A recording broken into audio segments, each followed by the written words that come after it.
Mi nombre no importa, pero lo que vi, importa. Todos creen que los capos con sus ejércitos y sus pistolas son el poder absoluto en Sinaloa, que el control se ejerce con la violencia explícita y la sangre derramada en las calles, pero esa es la primera y más grande mentira que ellos quieren que usted crea. Esa es la fachada que el mundo ve, la distracción que mantiene a todos enfocados en el espectáculo equivocado. Lo que yo descubrí, lo que me costó años entender, y casi me cuesta la vida, es que el verdadero poder opera desde las sombras, no con fusiles, sino con dinero, y la cooptación silenciosa de algo mucho más fundamental, la democracia misma. Mi historia es la confesión de cómo la maquinaria del crimen organizado teje su telaraña desde el corazón del Estado, infiltrando cada fibra de lo que creemos es un sistema transparente. Esta no es una historia de venganza, sino de una desilusión profunda y el peso insoportable de la complicidad tácita, una carga que mi conciencia ya no pudo soportar. Lo que les contaré es el resultado de una década de experiencia en la administración pública estatal, un puesto al que llegué buscando estabilidad y la ingenua esperanza de un impacto positivo, aunque modesto. Las preguntas que esta confesión busca responder son incómodas pero cruciales. ¿Cómo exactamente los chapitos lograron infiltrar el sistema político de Sinaloa a tal profundidad, más allá de la violencia explícita? ¿Quiénes se beneficiaron de esta financiación ilícita y cuáles fueron las implicaciones de sus decisiones? Y fundamentalmente, ¿qué revela este modus operandi sobre el control del crimen organizado sobre el Estado? ¿Y qué significa para la credibilidad de las elecciones y la soberanía de una región? Estas son las verdades que se ocultan, las que casi me cuestan la vida. Por allá en los años 2010 a 2018, Sinaloa era un laboratorio político crucial. Las elecciones locales y estatales definían el pulso del poder, y yo, un tecnócrata discreto, un burócrata de carrera con una década de experiencia en la administración pública estatal, me uní al gobierno en busca de estabilidad y con la ingenua esperanza de un impacto positivo, aunque modesto. Mi motivación no era la venganza ni el idealismo ciego, sino la búsqueda de un camino decente. En ese entonces, mi visión del sistema era superficial, basada en lo que se veía a simple vista.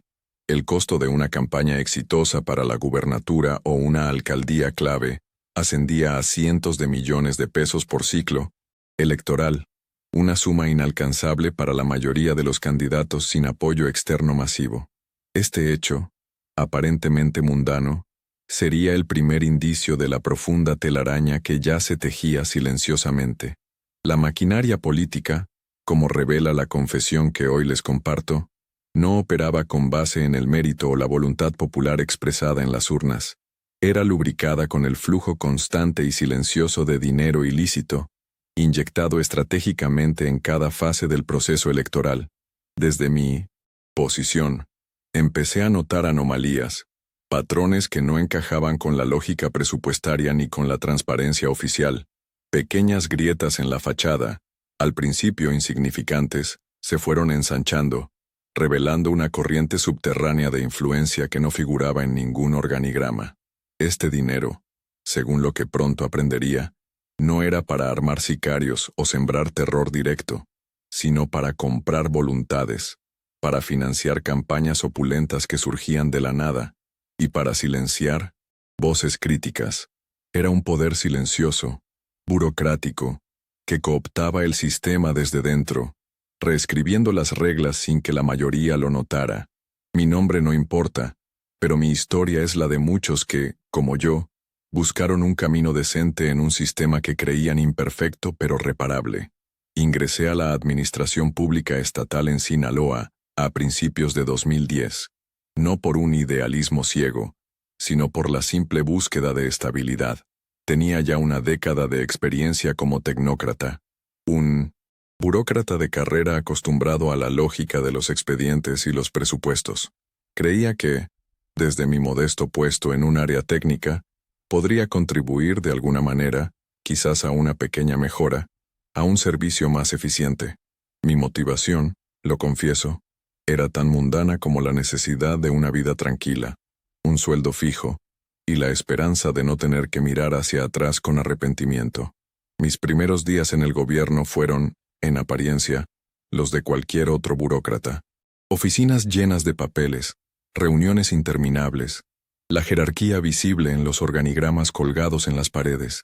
Se hablaba de eficiencia, de transparencia, de servir al ciudadano, pero bajo esa superficie pulcra, percibía una tensión latente, una corriente subterránea que no encajaba. La brutalidad que yo esperaba de la calle, la violencia de los capos, no se manifestaba aquí. En cambio, había una eficiencia fría, una burocracia implacable que, a veces, parecía doblarse a voluntades invisibles. Los ascensos, los favores, las decisiones clave, a menudo parecían venir de un lugar que no estaba en ningún manual de procedimientos. Sinaloa, en aquellos años, era un hervidero político, con elecciones cada ciclo que definían no solo el rumbo del Estado, sino también la suerte de cientos de familias que vivían de la nómina pública. Pronto aprendí que el costo de una campaña para la gubernatura o para una alcaldía importante no se medía en millones, sino en cientos de millones de pesos. Una suma astronómica, inalcanzable para cualquier candidato que no contara con un respaldo externo masivo. Esta realidad financiera, tan desproporcionada con los ingresos legítimos de la política, fue la primera grieta en mi percepción de la democracia. Empecé a entender que el mérito o la voluntad popular eran solo una parte de la ecuación. La otra, la más grande y silenciosa, era el dinero. Con el tiempo, mi rol técnico me puso en contacto con la logística detrás de las campañas. Observé cómo los fondos fluían de manera inusual, a menudo a través de donaciones anónimas o empresas fachada, que aparecían y desaparecían con la misma rapidez.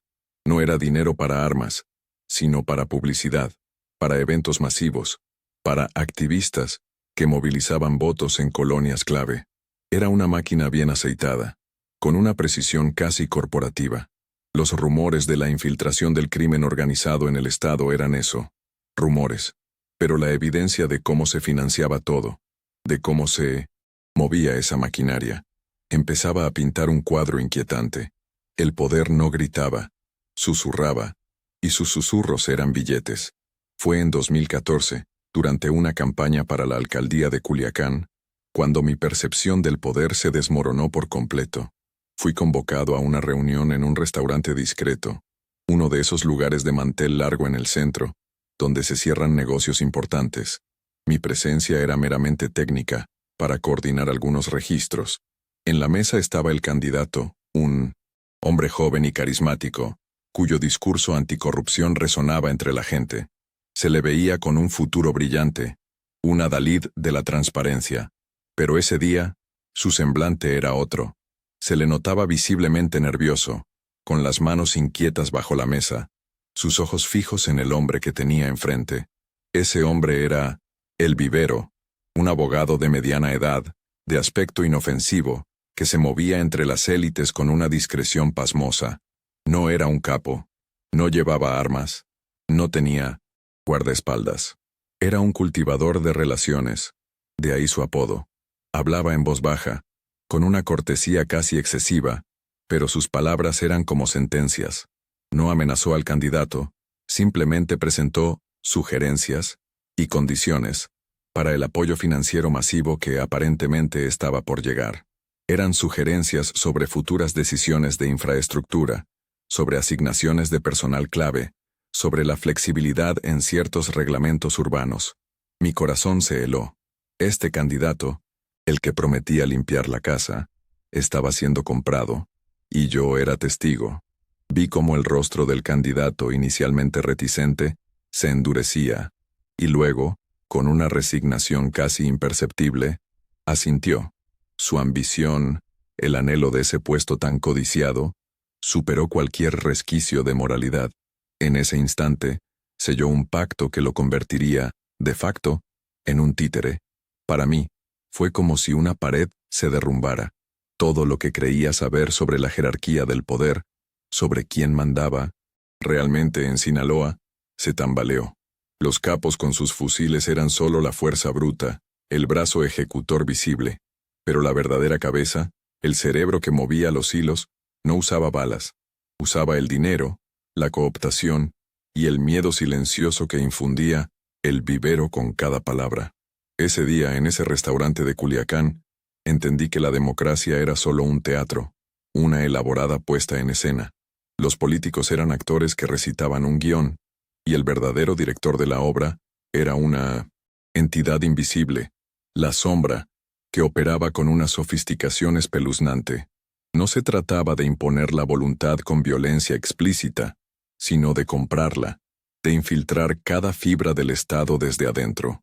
Aquella fue mi primera lección sobre la verdadera jerarquía del poder, un poder que no se anunciaba con balaceras, sino con el silencio de los pactos oscuros, con la humillación de los ambiciosos y con el flujo constante de dinero ilícito que lubricaba cada engranaje. La escena de la subserviencia se grabó a fuego en mi memoria. Fue el momento en que la inocencia que aún me quedaba como burócrata se hizo añicos. Ya no podía ver el sistema con los mismos ojos. La fachada se había resquebrajado, y por la grieta vislumbraba una verdad mucho más siniestra. Aquel encuentro me impulsó a observar con mayor agudeza, a atar cabos que antes ignoraba, a buscar las conexiones ocultas. Sabía que había cruzado un umbral. Mi camino dentro de la administración pública ya no sería el mismo. Lo que seguía era un descenso progresivo hacia las profundidades de un entramado que, hasta ese momento, solo había intuido. Después de aquel encuentro en el restaurante, mi perspectiva se había invertido por completo. Lo que antes veía como anomalías aisladas, ahora eran piezas de un rompecabezas mucho más grande, un mecanismo de control que operaba con una lógica perturbadora. La sombra, como la llamé en mi mente, no usaba la violencia como primera opción, sino como último recurso. Su verdadero poder residía en la manipulación silenciosa, en la ingeniería social y financiera. Entendí que su objetivo no era simplemente el tráfico de drogas, sino la cooptación total del Estado, la capacidad de dictar leyes, de nombrar funcionarios, de controlar los flujos económicos y urbanísticos. Era una corporación parasitaria, eficiente y desprovista de moralidad, que se alimentaba de la ambición y la necesidad de otros. Su modus operandi era una lección maestra en cómo el capital criminal podía reescribir la democracia sin disparar un solo tiro. La eficiencia fría de la sombra se hizo evidente durante la recta final de aquella campaña gubernamental que seguía de cerca. Las encuestas mostraban un empate técnico, la tensión era palpable, y el candidato oficialista, a pesar de su experiencia, parecía quedarse sin fondos, su equipo visiblemente desesperado. De repente, de la noche a la mañana, una ola de publicidad masiva, nunca antes vista en Sinaloa, inundó cada rincón del estado. Vallas, anuncios de radio, spots televisivos, campañas digitales en redes sociales, todo con una calidad y una omnipresencia que solo un presupuesto ilimitado podía financiar. El cambio fue tan abrupto que la gente comentaba en las calles, preguntándose de dónde salía tanto dinero, pero nadie se atrevía a indagar demasiado. El dinero, supe después por fuentes internas y por la forma en que los documentos se movían, provenía de donaciones anónimas canalizadas a través de una red intrincada de pequeñas empresas fantasma, todas orquestadas con una logística financiera que me helaba la sangre.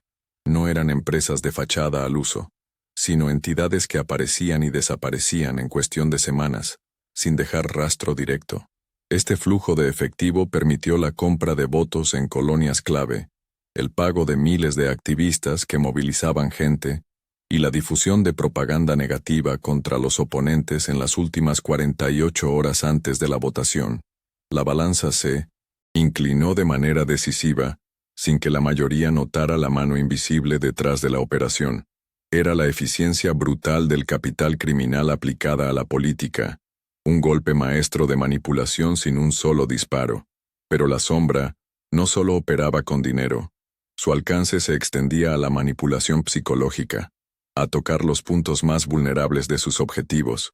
Recuerdo el caso de un joven y prometedor diputado local, un idealista, que intentó proponer una ley de transparencia que afectaba directamente los intereses inmobiliarios del cartel.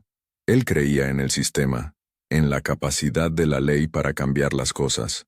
Su propuesta era sólida, con el apoyo popular, y ponía en riesgo la fachada de legalidad que la Sombra había construido para sus proyectos urbanos, aquellos que se aprobaban con la aquiescencia de los funcionarios comprados.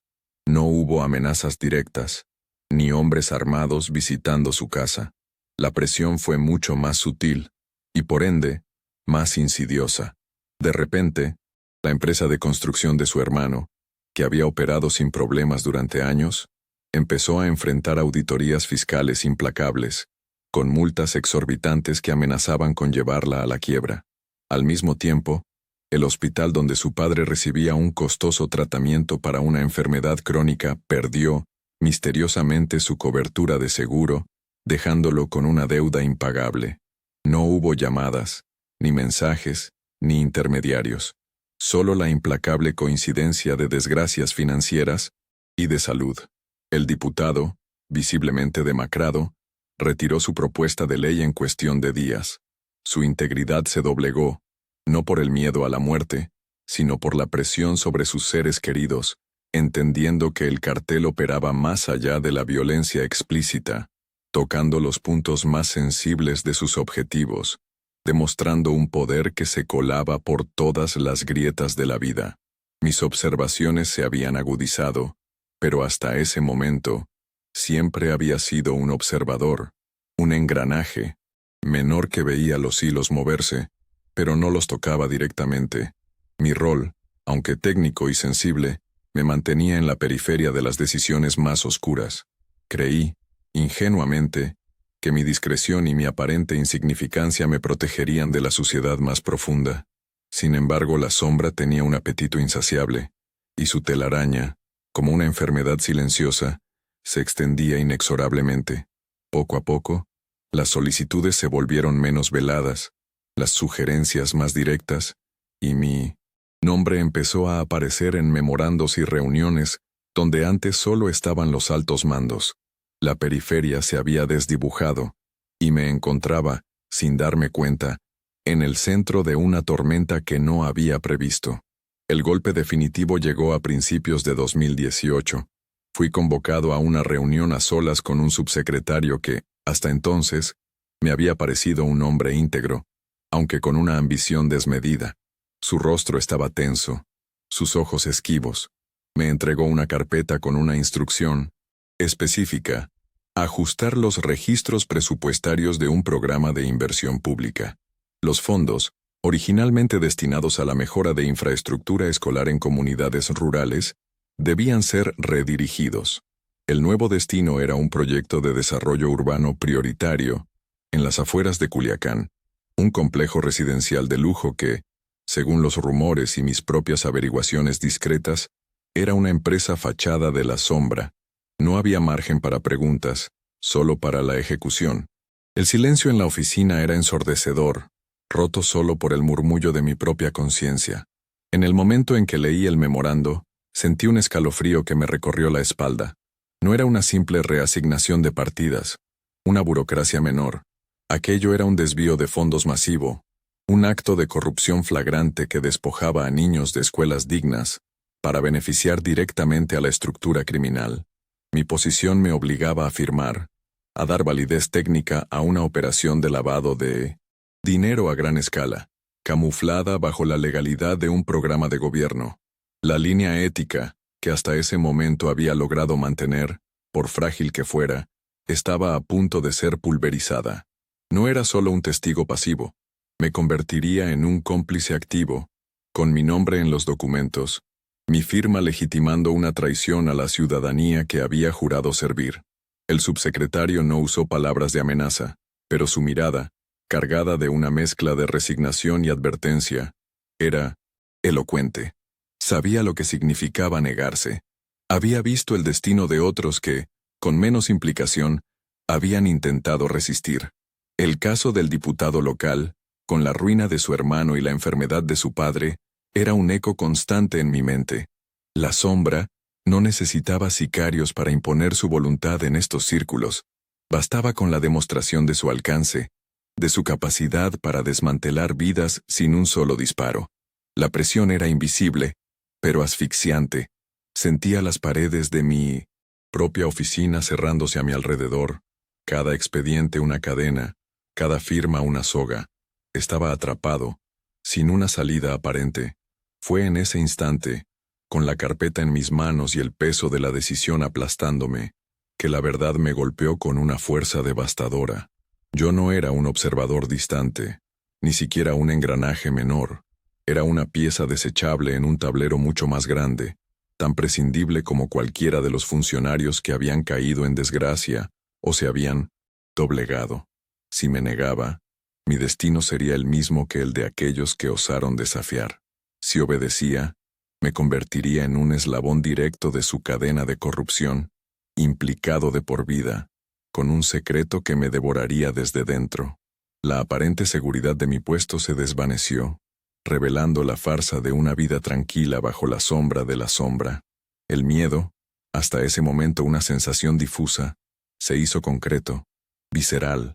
No era el miedo a la violencia explícita, sino el terror de perder mi autonomía, mi dignidad, mi propia existencia, la imagen de mi familia, de la vida que había construido con tanto esfuerzo, pasó por mi mente.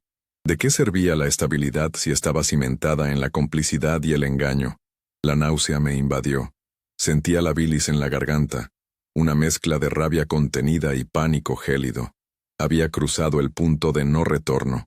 Ya no podía simplemente cerrar los ojos y esperar que todo pasara. Mi vida estaba en juego.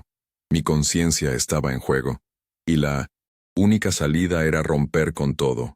En ese momento, la decisión se forjó en lo más profundo de mi ser, no como un arrebato emocional, sino como una conclusión fría y calculada. Tenía que salir. No importaba el costo, no importaba el peligro. Permanecer era sinónimo de autodestrucción. Sabía que no sería fácil.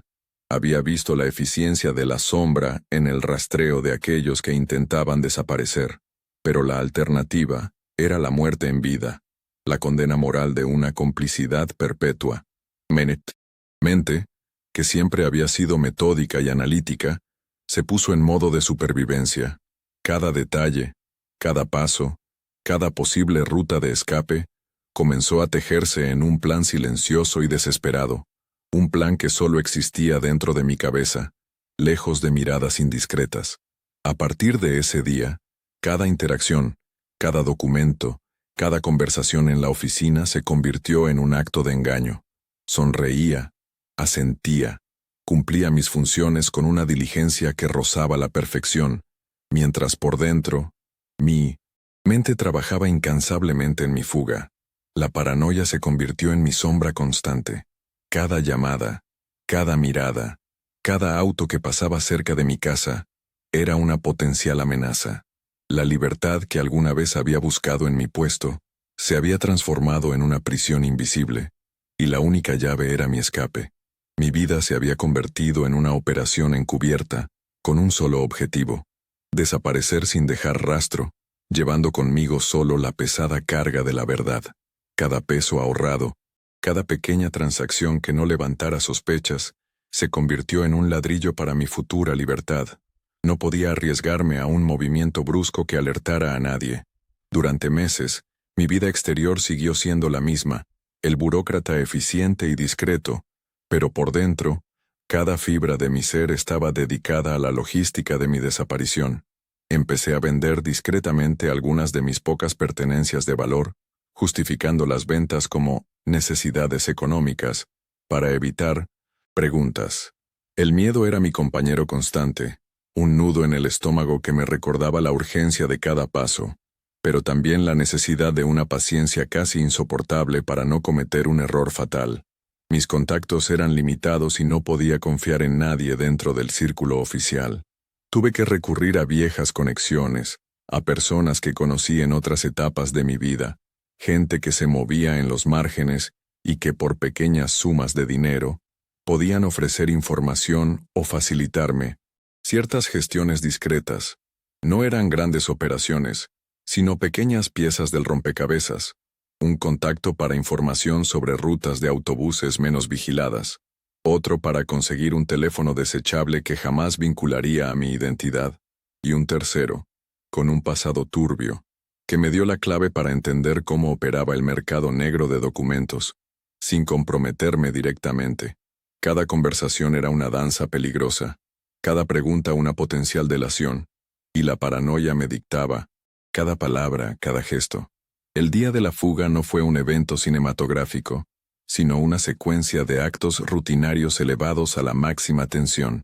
Salí de casa como cualquier otro día, con mi portafolio y la misma expresión cansada de siempre, pero con una mochila pequeña oculta en el maletero del auto, llena solo con lo esencial, efectivo, documentos falsos que había adquirido con sumo cuidado y una muda de ropa. Mi corazón latía desbocado. Cada semáforo en rojo era una tortura, cada auto que me seguía por más de una cuadra, una amenaza inminente.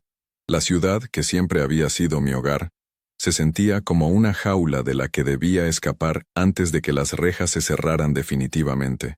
Dejé mi auto en un estacionamiento público lejos de mi ruta habitual, tomé un taxi a una estación de autobuses secundaria y me subí a un camión con destino a un pueblo remoto, sin mirar atrás. Los primeros días fueron una mezcla extraña de euforia contenida y terror paralizante. Cada sombra, cada ruido inesperado, cada rostro desconocido que pasaba a mi lado, era una posible señal de que me habían encontrado. Me movía de un lugar a otro, alojándome en moteles baratos, sin dejar rastro, pagando siempre en efectivo.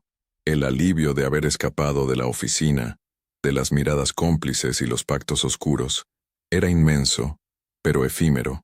Pronto se vio opacado por la certeza de que mi vida nunca volvería a ser normal, que la sombra tenía brazos largos y una memoria implacable.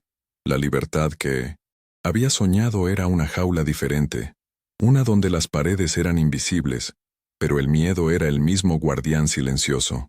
Con el tiempo, la urgencia de la fuga dio paso a la metódica construcción de una nueva existencia.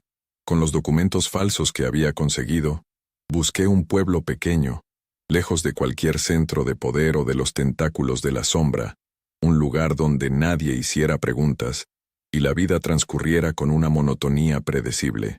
Me reinventé como un hombre común, con un trabajo modesto que me permitía vivir sin lujos, un perfil bajo que no atrajera la atención. Cada día era una actuación, cada interacción una prueba para mantener mi fachada. Poco a poco, el miedo visceral se transformó en una vigilancia constante, una segunda naturaleza que me hacía observar mi entorno con una agudeza que antes no poseía. Empecé a creer, en mis momentos más optimistas, que lo había logrado, que estaba a salvo de la persecución directa.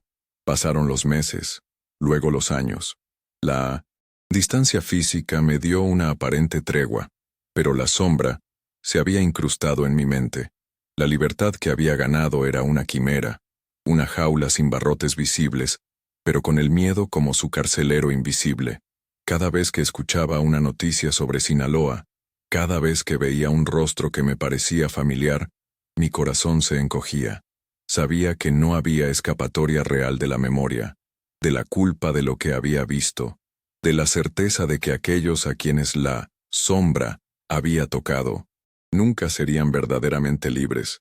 Mi exilio autoimpuesto era mi condena, mi confesión, mi única arma. La falsa libertad era el precio de haber visto la verdad, una verdad que me perseguiría hasta el último de mis días, recordándome que el poder silencioso del crimen organizado no solo corrompe el Estado, sino que también devora el alma de quienes lo presencian. Habían pasado casi 3 años desde mi escape, y la rutina de mi nueva vida en ese pueblo anónimo se había convertido en un bálsamo. Creía, con una ingenuidad que hoy me avergüenza, que la distancia y el anonimato me habían otorgado una especie de indulto. El miedo visceral había cedido a una vigilancia constante, una precaución que se había vuelto casi una segunda naturaleza. Trabajaba en un pequeño almacén. Mis días transcurrían en la monotonía predecible que tanto había anhelado. Una tarde, al regresar, Encontré en la puerta de mi modesta casa un ejemplar de El Debate, el periódico de Sinaloa, doblado cuidadosamente en 1900, la sección de política local. No había suscripción, nunca lo compraba. Mi corazón se detuvo. Nadie en este pueblo remoto debía saber de mis orígenes. Era un mensaje claro, susurrado desde las sombras. La inquietud me carcomía. Durante días, revisé mi entorno con una paranoia renovada, buscando cualquier indicio, cualquier rostro desconocido. No había nada obvio, lo que solo aumentaba mi tormento. Una semana después del incidente con el periódico, mientras almorzaba solo en la pequeña fonda del pueblo, la única que ofrecía comida decente, un hombre se sentó en mi mesa. Era de mediana edad, con un traje discreto pero impecable, y una calma perturbadora en sus ojos.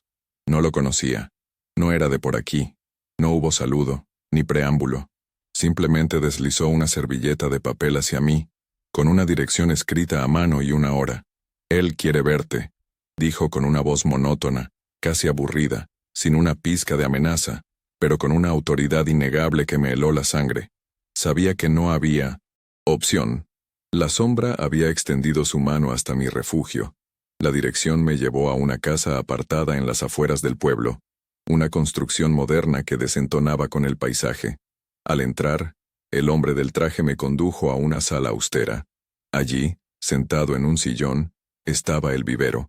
Su rostro inexpresivo, sus ojos fríos, me recordaron la reunión en Culiacán, la que destrozó mi inocencia. No hubo reprimendas. «Licenciado Cárdenas», comenzó con su voz suave, «sabemos que usted es un hombre inteligente, siempre lo fue. Su partida fue anticipada. Consideramos que necesitaba un tiempo. Su discreción, incluso en su huida, es apreciada. Pero entienda, su libertad fue una cortesía, no un escape. Siempre supimos dónde estaba. Y ahora, su tiempo de reflexión ha terminado. Hay un precio que pagar por el silencio que hemos mantenido». En ese instante, el mundo se me vino abajo. No hubo furia, solo una desesperación gélida que me invadió hasta los huesos. La verdad, la cruda verdad, se reveló con una claridad brutal. Mi fuga, mi meticuloso plan, mis años de paranoia y sacrificio, todo había sido una farsa orquestada. No había escapado. Simplemente me habían permitido creer que lo había hecho. Me habían dejado vivir en una jaula invisible, observándome, esperando el momento oportuno para recordarme quién tenía el control absoluto. La sombra no solo había infiltrado el Estado, había infiltrado mi propia vida, mi mente, mi concepto de libertad. Su poder no residía en la violencia explícita, sino en la capacidad de manipular la realidad, de hacerte creer que tienes el control cuando eres solo una pieza más en su macabro ajedrez. No había salida, no había santuario. El precio no fue dinero, ni un trabajo encubierto. Fue una sentencia de silencio. «Usted seguirá viviendo su vida discreta, licenciado», dijo el vivero, «pero cada palabra que intente revelar, cada intento de contactar a alguien, tendrá consecuencias que no solo lo afectarán a usted». La amenaza era implícita, pero su peso insoportable. Mi confesión, la que escuchan, no es un acto de valentía, sino el último vestigio de mi rebelión silenciosa, un grito ahogado que, si es escuchado, me costará la vida. La falsa libertad que me concedieron es mi condena perpetua. Vivo cada día con la certeza de que mi existencia es un préstamo, que mi vida es un suspiro en el aliento de la sombra. El verdadero poder de quienes operan desde las sombras coapta no solo el Estado, sino la esencia de la existencia, dejando una cicatriz imborrable en el alma. Mi encuentro con el vivero en esa casa apartada no fue solo una confirmación de su alcance, fue la epifanía final. Comprendí que la sombra no era una organización criminal al uso, sino una filosofía de control. Su poder no radicaba en la fuerza bruta, sino en la manipulación silenciosa de la ambición humana, en la cooptación de voluntades. No necesitaban imponerse con violencia, porque ya habían comprado a quienes debían proteger el sistema. Su estrategia era la de una corporación parasitaria, eficiente y desprovista de moralidad, que se alimentaba de la necesidad y los deseos ajenos. Me habían permitido creer en mi escape porque esa falsa libertad era, en sí misma, parte de su control, un recordatorio constante de que, aunque invisible, su mano estaba siempre sobre mi hombro. Era la máxima expresión de un poder que no se anuncia con balaceras, sino con el silencio de los pactos oscuros. Esta revelación me obligó a entender la farsa de lo que llamamos la guerra contra las drogas. Mientras las autoridades persiguen a los capos visibles, a los que aparecen en la prensa con sus ejércitos, el verdadero arquitecto del control permanece intocado. El poder no reside en las montañas ni en los laboratorios clandestinos. Está en los despachos, en los acuerdos firmados con tinta invisible, en cada ley que se moldea a su antojo, en cada funcionario que se designa sin mérito. Esta es una guerra contra la fachada, no contra el cerebro.